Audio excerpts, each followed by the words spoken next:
So Tigers, no outfit. And the rains fell in Phoenix, and they washed their ways down to Mexico's and dropped the scores below 60.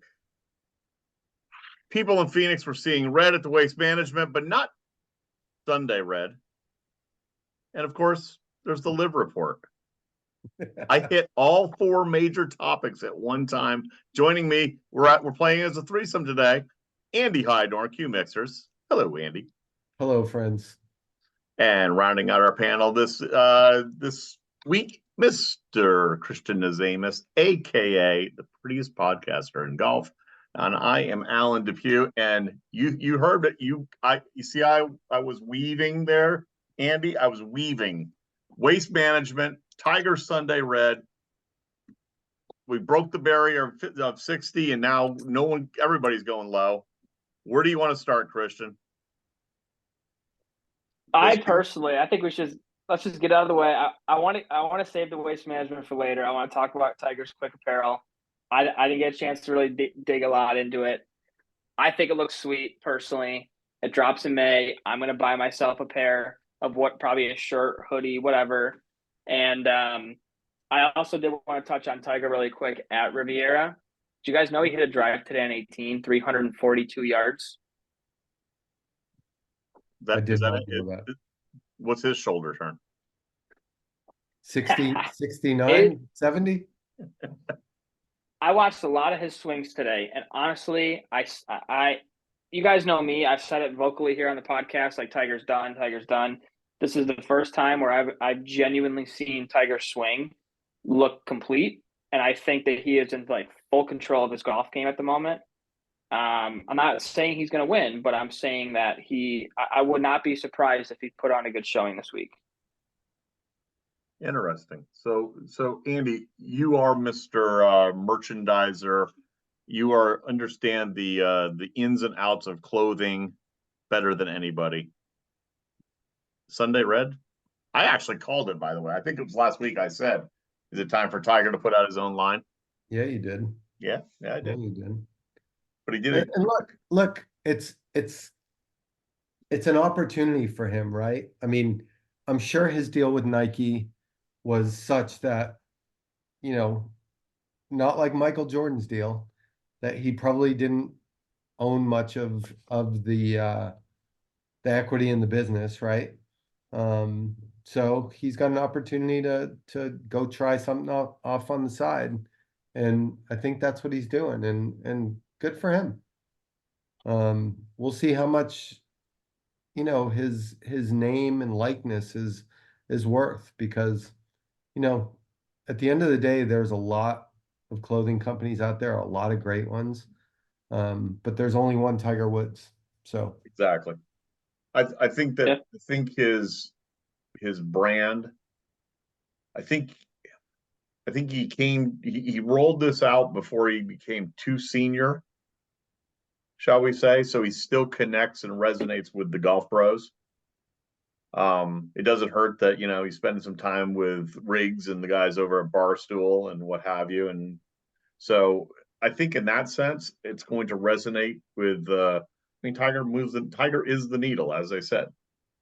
And it's a couple of good looking lines. So how many variations of red can you have? As many as he had with Nike. When first looking at his clothing up close, I could not help but think that was a Nike golf glove that he was wearing, just with his logo on top. And I could literally not help but think that's a Grayson shirt that he's just made. They look identical.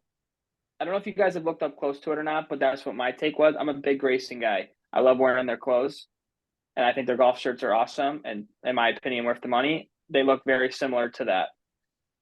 So my question is this: is there a parent company to this Sunday red line? I think it's TaylorMade, right? Is it Adidas? I believe so. Yeah. Okay. Yeah. So that's like going from Coke to Pepsi. That's a ballsy move. That is a ballsy move. That would be like me, like using a TaylorMade club, which I will never do in my life. Well, that'd Like be just stab me in the heart. That's like my baby right there. That's and that tailor would be made my like me heart. wearing an Adidas golf shirt because they're slim fitting, and that's just not going to happen. I hope Tiger does well, to be honest. I'm rooting for him. I know the golf world's rooting for him as well, but you know, I don't know. Hopefully he can calm down a couple of the fans this week as opposed to last week. So hopefully they're not as rowdy. Well, while I look it up here, because I didn't see. I didn't. Where did you see? Golf Channel. He was his practice round. Yeah, I mean, I went on social media today. It's all over social media. I mean, really, any golf page is going to have Tiger all over it. So, specifically speaking, it was his drive on 18 today that it went 342.7 yards to be exact. Had to get the 0.7 in there. And that tee box is well below the fairway. Yeah. Yes. Yep. It is. One thing, even last year, we all know he has been, his distance has not gone away, regardless of his age. He still can pipe it out there as far as Rory at times, like, which is fascinating to me. Like, that's just like, when you look at what he's been through in the last couple of years, you would think that he would have lost 20, 30 yards possibly off the tee. He's gained it. He did for a while. I mean, his ball speed was in the mid 160s for a while. But Yeah. now he's in the 170s, and like you said, there are times where he's bashing it past JT, and it's pretty impressive. So here you go. As of this moment, Tiger's odds to win golf's major championship 2024 Masters plus 7,500 on FanDuel. Wow.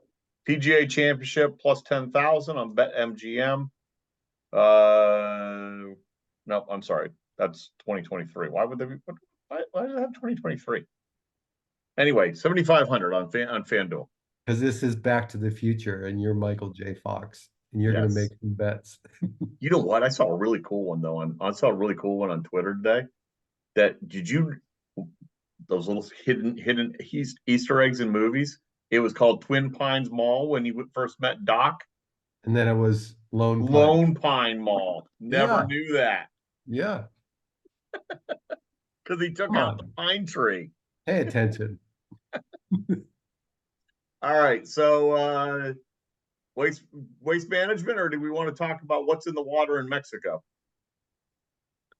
I think we need to give Mr. Cristobal del Solar, whatever his name is, his due here. All right. So, Andy, elaborate. Well, first of all, on social media, of course, there's going to be those guys out there, and they're out there that are trying to discredit his I'm round. going to be that guy. Go ahead. What's that? You'll be that guy? I'm going to be that guy. Go ahead. Okay. The golf course is short, relatively speaking. It's at elevation. And it was ball in hand, which really leads us to, and I talked about this last week about Al Geiberger's 59 being ball in hand, and Wyndham Clark's 60 being ball in hand.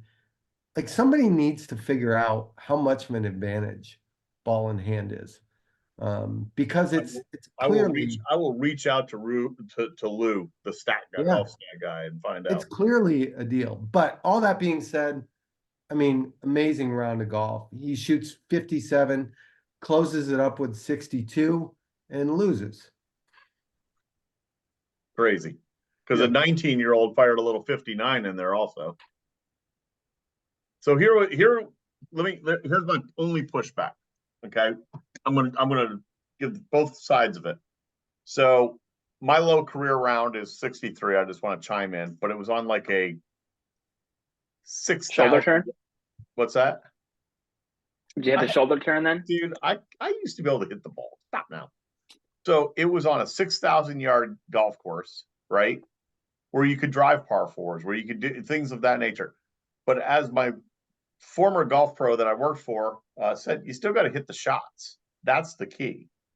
And at 6,200 yards at elevation, that golf course is playing short for those guys.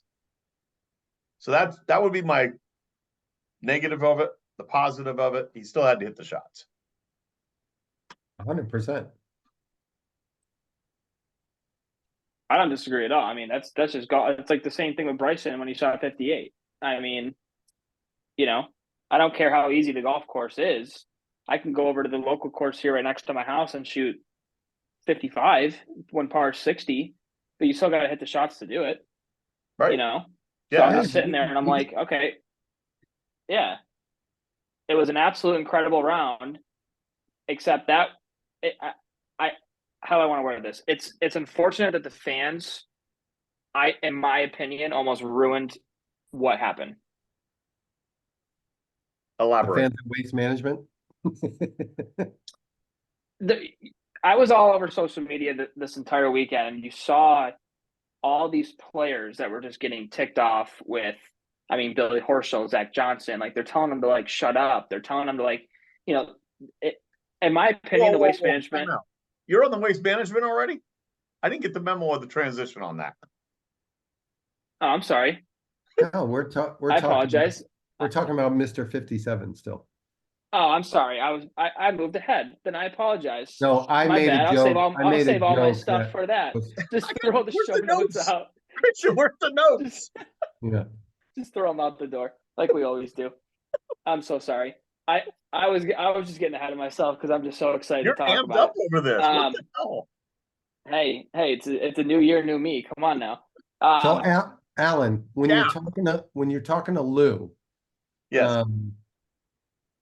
The thing that's really interesting to me is I don't believe ball in hand in the fairway is a big deal. I really don't. Agreed. I mean, ball in the hand through the green is a huge deal.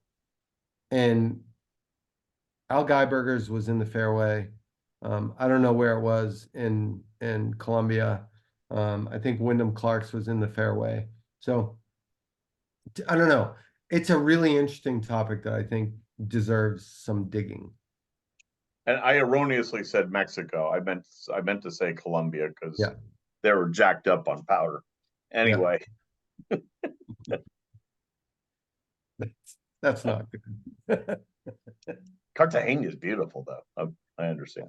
Yeah. All right, Christian. You know what was not beautiful? Dudes getting firemen carried out of the Waste Management.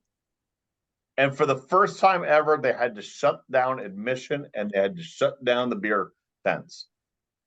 Now, young man, continue with your rant on the Waste Management. Once again, I'm sorry for skipping ahead, but there was a lot to uncover in this tournament, personally, in my opinion. Let's go. Let me take notes. I'm going to say, first off, hats off to Nick Taylor. Well deserving, played great. Okay, same with Charlie Hoffman. I've always been a Charlie Hoffman fan. I love seeing him back up at the leaderboard. But hats off to Nick before I get into the negative part of it. The negatives there's a long list, right? This tournament, in my opinion, it's a great tournament. It could be a great tournament again, but the last few years, in my opinion, it has just been an utter shit show for the PGA, right? Specifically, obviously, when it comes to the fans not being able to control their alcohol, that kind of stuff. When you go to a golf tournament, you have to honor the players. It's just the courtesy of the game. There were numerous times throughout the tournament where you saw Billy Horschel, Zach Johnson. I'm sure there was probably more that didn't get caught, that were basically telling drunk fans to shut up while they're playing golf. Obviously, that's a problem, in my opinion. And I think it's a really bad look on Waste Management specifically to have a tournament like this, which again it's still probably one of the top venues for the PGA Tour. But, honestly, I don't know what the ratings were as part, like, for Vegas to Waste Management. I'm sure that the viewership was probably maybe slightly towards LIV this week because of Jon Rahm possibly than it was for Waste Management. I don't know the numbers. I don't know. That's just I thoroughly did not enjoy watching the Waste Management whatsoever this week. I don't like watching it at all. All right, before you chime in, Andy, I am going to give you cutting edge statistics brought to you by fan of the show, Shooter Double Pistols. right? Shooter posted this. Scottsdale Police Department, Waste Management, calls for service. 2022, 440. 2023, 538. This year, 653. Arrests, 01854. Ejections, 90, 102, 211. And we don't even go into trespassing. Has the waste management gotten out of control? It's trash, pun intended. Ooh, nice. That was pretty punny. It is trash, though. Honestly, look, it's typical of you can't have nice things, right?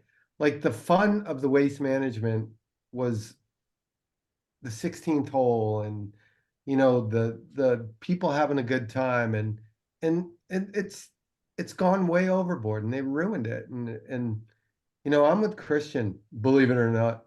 Um, it's just over the top bad, and it's like I said, you can't have nice things.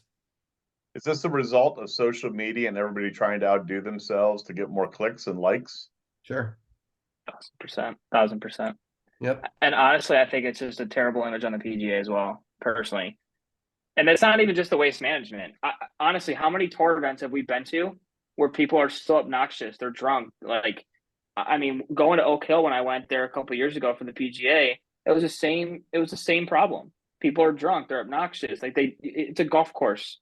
Like honor the people. Like if somebody's playing, like if you're playing on the course, you don't want people talking in your swing. Oh, Don't do hey, it with a tour pro. like I said at the conclusion of the Ryder Cup, can you imagine what it's going to be at Bethpage for the Ryder Cup? I'm okay with what goes on at the Ryder Cup, because it's different.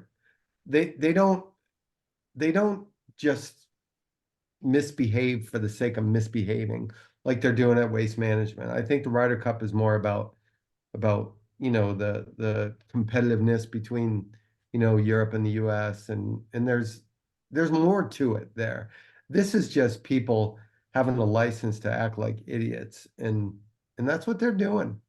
They're I, again, I agree 1,000% with Andy on that one. It's different for a Ryder Cup format. Obviously, you're playing for your country. You're playing for that as opposed to playing for a title at the Waste Management or whatever the case may be. There was 20,000 extra fans that was able to sneak into the Waste Management this week as well because they either forgot to scan the tickets or whatever the case may be. But it was all over social media, no matter where you went on Facebook, Instagram, it was Twitter, and it was just like people that were just drunk that were like falling over, walking down a sidewalk, right? Or people that were sliding down a wet hill with grass and stuff, and then shotgunning a beer afterwards. Like it was almost like it wasn't even a golf tournament, right? And I felt more bad for the players personally because like they're trying to compete. This is their job, right? Like they're trying to make a living for their family. And that you have people like this that are just obnoxiously stupid and they're trying to get drunk, throw open trash cans on the course. Like I saw a video of a guy literally throwing up on somebody else after he fell over because he couldn't stand up straight. I just thought it was a bad image overall. Go back to your shanties. But let me ask you a question to both of you because it just came in my head. Does the tour evaluate this tournament for other venues moving forward in regards to the alcohol consumption? Well, okay. I want to. So first of all, here's my take. My take is the Coliseum, as they're calling the 16th now. They got Smiley and Kiz right on the tee box calling it. Which, by the way, I thought they both did a great job. They got fans that you pay $25,000 a pop to sit on the tee box. So you're up close and personal to the action. The Coliseum has become it to me. It's almost like going to Bristol for NASCAR. yeah, It's just this massive structure, but it's not just the 16th anymore. It's the 17th. It's the 18th. It's all the way down the stretch. They've had a mass of humanity and a carefree atmosphere. We've talked before. We've had other people talk. It's nice to have that one open, the people's open venue. It used to be actually the Hartford. You go way back. Remember the Hartford? There was that par three up there that they got stupid cheering balls that roll off the green and what have you. But I can't see this going to more venues. And I do know this on firsthand because I talked to him. I brought up this company called Ziggit. It's basically a beer box that you can, and they rolled it out at the Wells Fargo. Shameless plug for Ziggit if you'd like to be one of our sponsors. And Michelob loved it so much that they're going to actually station these things throughout I think it's the Wells Fargo again this year. And I know for a fact you can control the amount of consumption through those machines. So let me share this. Let me share this. So there's blame to go around everywhere. So the Waste Management Phoenix Open policies, like two of their policies are no alcohol will be served to guests who appear intoxicated. Okay. Okay. And the second one is there will be a 2-drink limit per transaction. Okay. So if we think that those two policies were being followed, I doubt it. Yeah. I mean, literally after his run was over, Zach Johnson, I think he publicly came back and said, like, I'm probably not going to return to the Waste Management. Now, I'm not saying Zach Johnson's a huge name. He is a huge name in my book, but other people may not think so, right? But I'm just curious what the status of this tournament is going to be next year, because the PGA is already in trouble with losing Jon Rahm, right? And who knows who else is going to be going to LIV at this point. Honestly, I feel like anybody at this point could go over there at any point in time. But again, I know somebody who that keeps knows? saying it's going to be Victor Hovland. Well, in his defense, he's not the only one who's saying this, because Victor Hovland and Xander Schauffele backed out of the Waste Management to work on their games because they weren't happy with it. And of course, everybody's coming out and saying, oh, they're going to LIV, they're going to LIV, blah, blah, blah, they're going to LIV, So it's that never ending, kind of elephant in the room that just doesn't go away. Yeah, at this rate, I love Victor. Alan knows. Like, he's he's our boy. Well, they're both playing. They're both playing in LA this week. Yeah, I don't know. I feel like the PGA is already in trouble, right? And I feel like the fields for the PGA, I'm not saying, like, they're still stronger, obviously, than LIV, but again, like, losing a top tier guy, like, you got Jon Rahm, who's like all energetic, he's all pumped up, you know what I mean? Like, when he wins tournaments, and this is not a slap to Scotty Scheffler whatsoever. Scotty Scheffler's kind of boring on the golf course. Even if he wins a tournament, he doesn't get as pumped up as Rory does or as Jon Rahm does. Like, I love Scotty, but I don't know. I saw a really interesting interview this week with Rahm, and Rahm was basically saying in front of the cameras, he's like, I want to play in the Waste Management. I want to play in the LA Open. I want to play in the Players Championship at Muirfield. He goes, I want to play in these tournaments. He says, but this was just a decision I made that hopefully will work out in the long run. So it sounded to me like sounded to me like he got paid. Andy's internet. I was just about to compliment it this week, and it shit the bed right then. Really? What was Ron trying to say, Andy? So did we miss that whole thing? We got to the part that Ron wants to play in all those events. Yeah, he wants to play. He wants to play in all those events. He wants to play in all those events, but he said, I made a decision, but he hopes that it's gonna pan out so that I'll be able to play in those PGA Tour events that he wants to play in.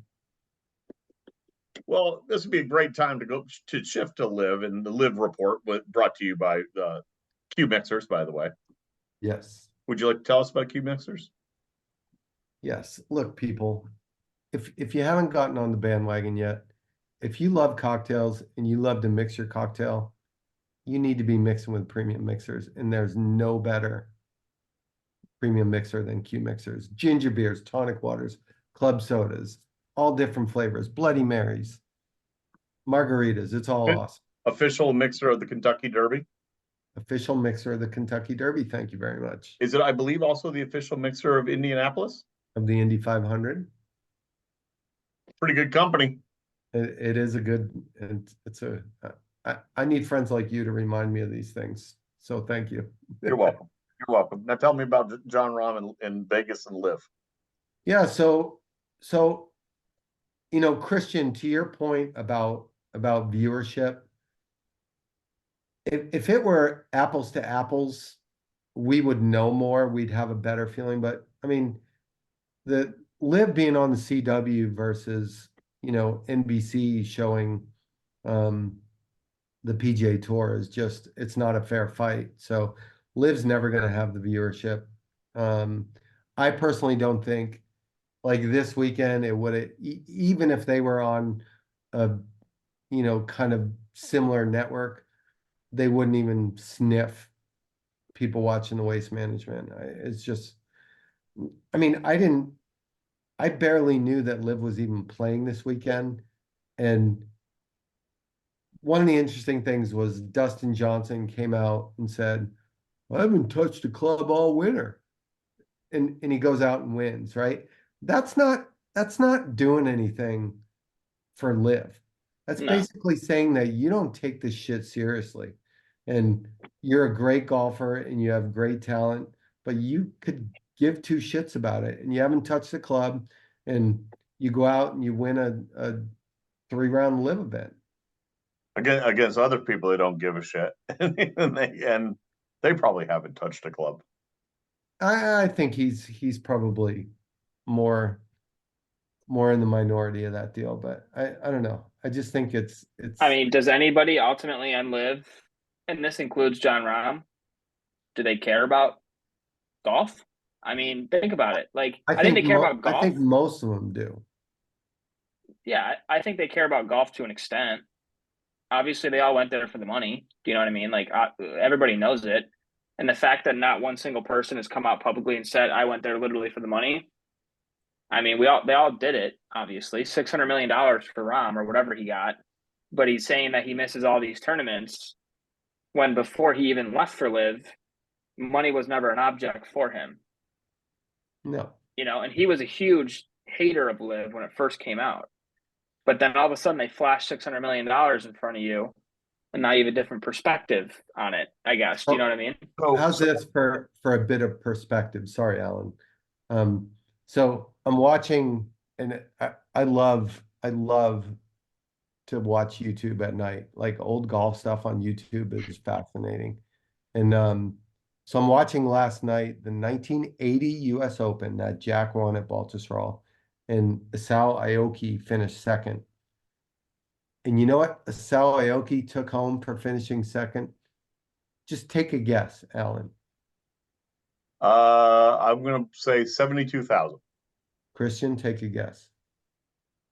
72,000? Oh, back in what? 1980? 1980. Man, I was young at that point.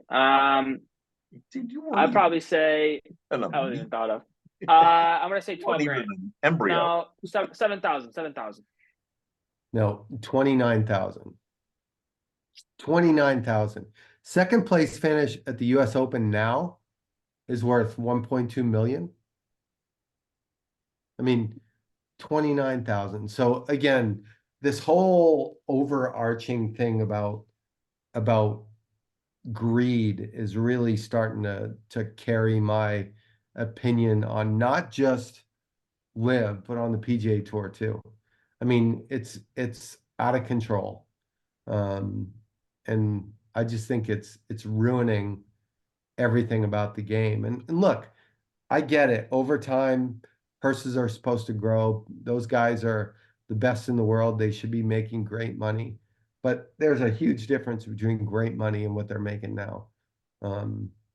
I just think it's over the top, and it's having a negative effect to the golf consumer on you know, their ability to enjoy professional golf. So I was gonna interject with this was from 2 weeks ago, just for not it wasn't the waste management, but Pebble Beach going up against LIV Mexico. The Saturday round, for example, Pebble Beach, 1.96 million viewers. Anybody want to take a guess? LIV? 150,000. I'm gonna say 300,000. That's closer to their Sunday number, 168,000 on Saturday.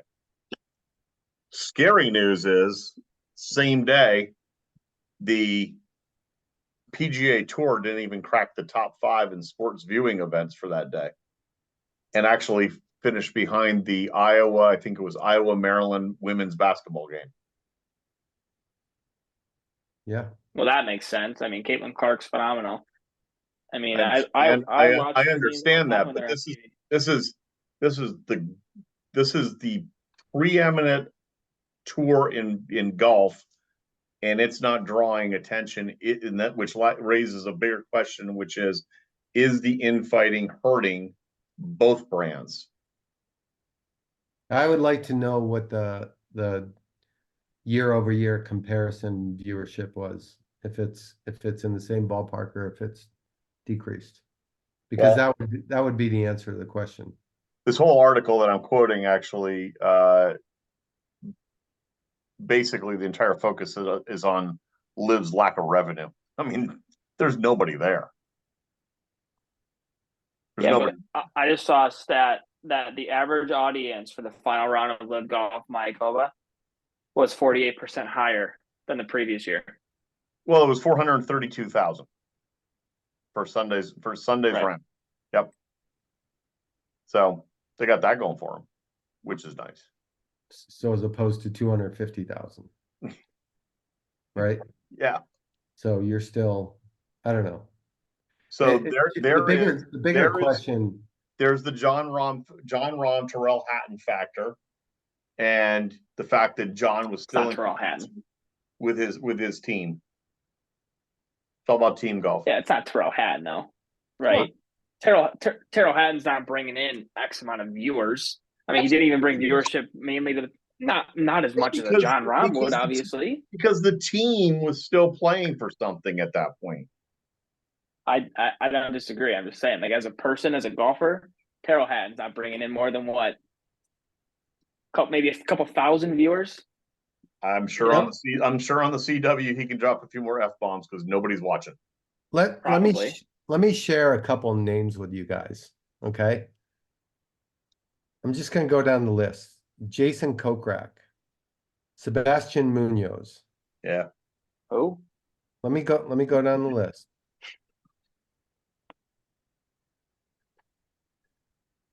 Mark Leishman, Abe Answer. These are all young up-and-coming players. Harold Varner, Thomas Peters, Matthew Jones, or Matt Jones, Cameron Tringali, Carlos Ortiz, Danny Lee, Anirban Lahiri. These are all, and we've been saying this for a year. These dudes all punched their ticket to obscurity. Hudson Swafford, Brendan Steele. Like they were in the conversation, and now they're in no conversation.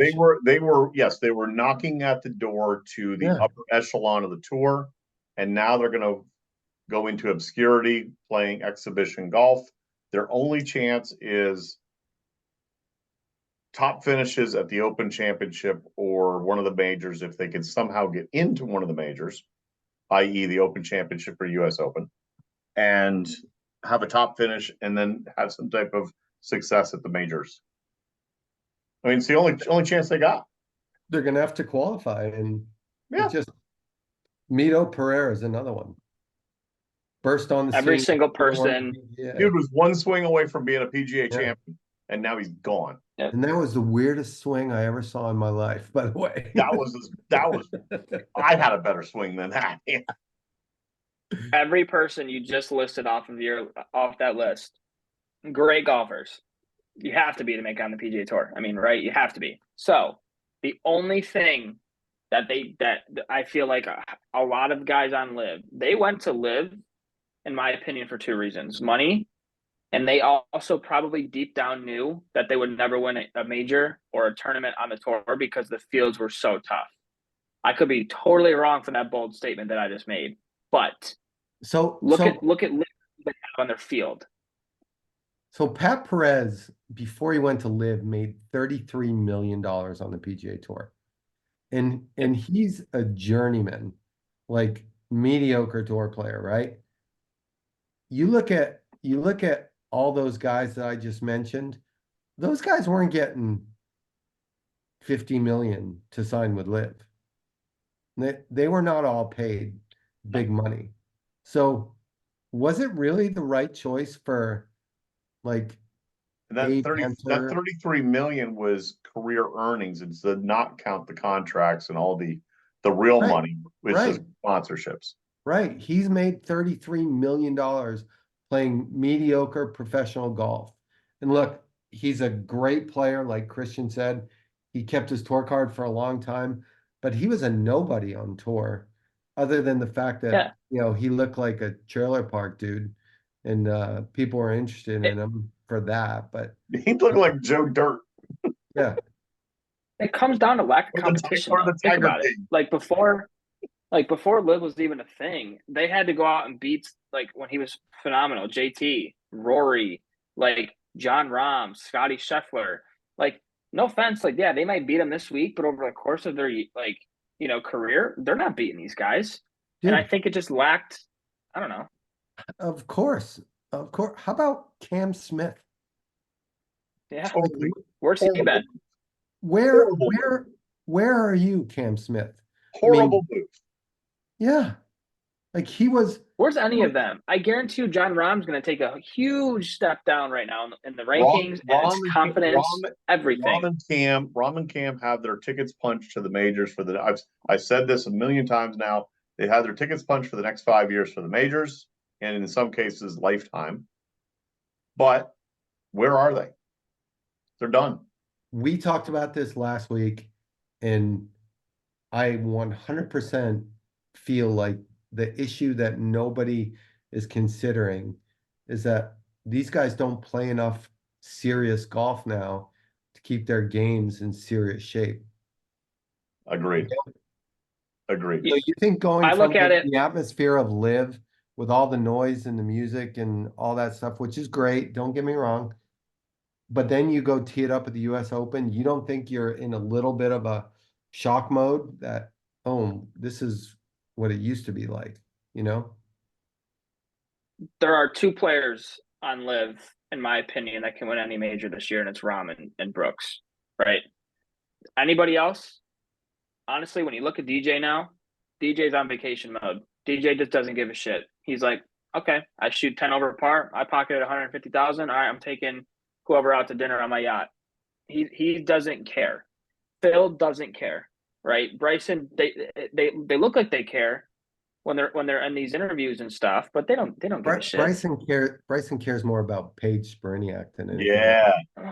Yeah, exactly. Yeah, but he just, and how about which is so sad because who cheater? What? Yeah, I mean, he's gone. Yeah, it's unfortunate because like when they were on tour, you basically had to fight every single week to earn your spot. All right, nothing was guaranteed. Now that they're on tour or on LIV, everything for them is guaranteed. Hey, you want $75 million? You can live off that. It's exhibition golf.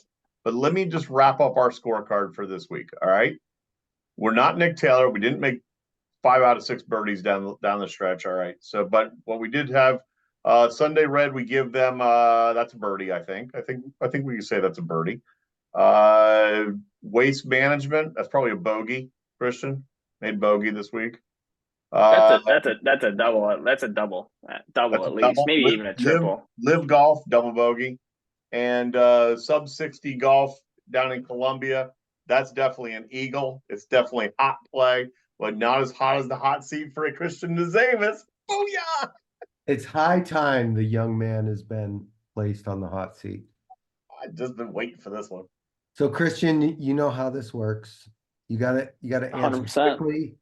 You gotta answer the first thing that comes to your head. No need to justify your answers. Just say what you think. So, okay, Yeah. what's your lowest 18 hole score? 67. Very good. What are your three favorite golf courses that you played? Harbor Town, Oak Hill, and Radisson Greens. Nice. What are the three courses you have not played that you'd like to play? Pinehurst, Pebble, and it's a tough one. Keel Island. Well, all three of those, all they take is money. So I you was don't going have to to say, know anyone. why don't you just tee it up in the U.S. Open qualifier this year Yeah. and make the drive Yeah, my over game's from not even close, Charlotte when but you move down Yeah. there? Okay, name the three best golfers of all time. Nicholas, Woods, and Ben Hogan. Very nice. What's the best part of your game? Irons. We rarely get that. People usually say driver, putter, mental, some people have said, but that's interesting. Um, what skill is most important to play good golf? You got to have the right mindset, mentality. Good. Okay, who's your favorite golfer, past or present? Ricky Fowler. Love it. All right, you ready? Quickly describe the best shot you've ever hit, time, place, and situation. Oh, I know what it is. Uh, I was 15 years old, Radisson Greens, hole number 7 from 205 yards away on a par 3 with a back left pin behind a hill.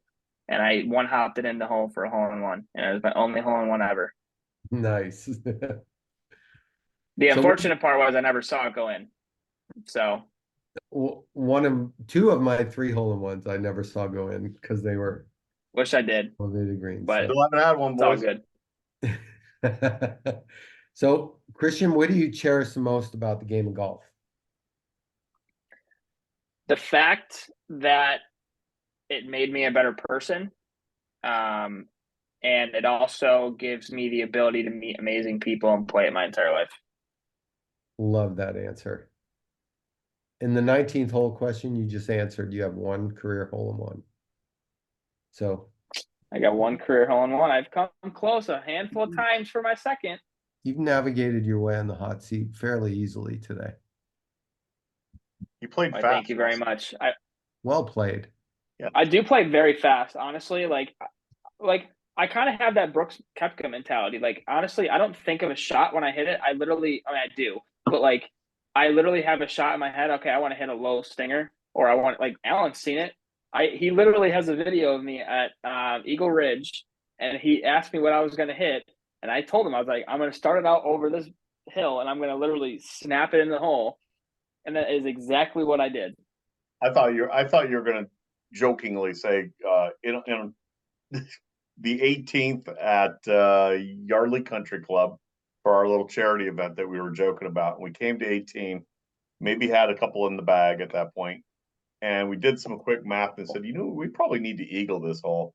And Christian swung out of his shoes and drives the 18th green like 350 away. I can't remember how long that hole is, to be honest with you. Hey, it doesn't matter what I did off the tee box. You made the putt. All right. That is all that matters. Is that I know you don't have the shoulder turn, brother. I wasn't gonna say that, but Shocking. I appreciate the Hey, acknowledgement. I'm just saying you don't have that shoulder turn anymore, but you got that flat stick hot. But and Andy, on that note, I did see on social media today a group with 3 scratch players in their foursome lost to a team that shot 48 in the tournament. Wow. Every time. Every All right, time. boys. 18th green. Final thoughts. Andy, why don't you go first? All right. I'm gonna talk a little bit about Live again because I love Live so much. I I know love you to do. talk about Live. Mhm. But here's cheers to a big FU from Matt Wolf to Brooks Koepka. Because Matt Wolf finished third or fourth, I think, last week. He beat Koepka, and with all the verbal abuse that Matt Wolf took from Brooks Koepka, it's a big FU from Matt to Brooks. Nice. Another interesting finish was tied for second was Peter Uihlein, who's been really bad. And I think the first live event he finished last. So it's good to see him playing well. And yeah, just a couple more little nuggets about live. Christian, what you got? I'm just asking where Andy is. I can't even see him. I mean, if he was last, where's Andy? I don't know where he is. My final thought You talking about is Ogletree? yeah. Oh, okay. Ogletree was in the middle of the pack. Hashtag where's Ogletree? Yeah. You know, my final thought is always believe in yourself and what you can accomplish. No task is ever too big for someone. I've gotten a lot of stuff happen recently that, you know, just solidifies just that. Just have confidence in yourself, whether it's in golf or work or whatever you're doing. You know, if you have the confidence in yourself to get to the next level, then you just have to fight for what you believe in and just know that you just got to have the mental capacity to do it ultimately. So, you know, always tell your loved ones that you love them and you're here for them. Life's too short, and continue to follow us on social media because I'm back officially now. Basically the rest of this year, And and because we have of a that, lot of great stuff. our numbers are going through the roof right now. I'm just saying. So It's that John Rahm effect. before you finish us off, Alan, just on that note, Christian, which I appreciate what you just said. Um, you know, our thoughts are with our other podcast mates here. Brendan, who's dealing with some family issues right now. And Bob, of course, we miss you both and can't wait to have you back. 110%. Absolutely. And I'll wrap it up with two quick points. One is we successfully made it through the entire show without talking about the Super Bowl. The game sucked. I'm so frustrated with, but I do want to give a positive. As reported by, and you got to give proper credit, Beth Ann Nichols, LPGA today lands Ford as a new title sponsor for what's the name of the tournament? The Ford Championship. How ironic. To be played at Seville Golf and Country Club in Gilbert, Arizona. That's big. Blue chip It's sponsor. awesome. Blue chip sponsor for the LPGA Tour. I'm glad people are taking notice. Yep, that's great. That's it. That's all I got. Till next week, boys. Cheers, boys. Ciao.